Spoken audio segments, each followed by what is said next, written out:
શિયાળો આવી ગયું છે એટલે કઢી નાખવાનું કામ ચાલુ થઈ ગયું છે. તેટલા પડ્યા છે કોટ, એમાં મારે કઢી નાખવાની હોય ને અડધા બારે પડ્યા છે, તમને પછી હું બતાવીશ.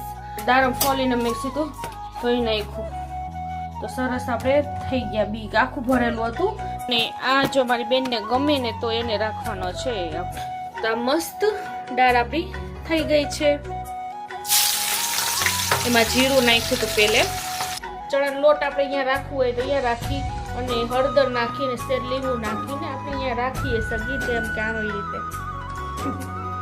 પછી કેમ કે મારી સેન્સિટિવ કે શું કહેવાય સેન્સિટિવ કે એવી કંઈક કહેવાય. હવે આપણે કાંઈ ને એકવાર કહી દો સબસ્ક્રાઈબ કરી નાખજો.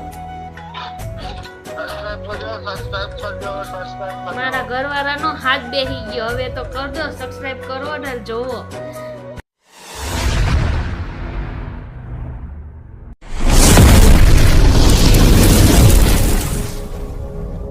મિત્રો કેમ છો તમે? મજા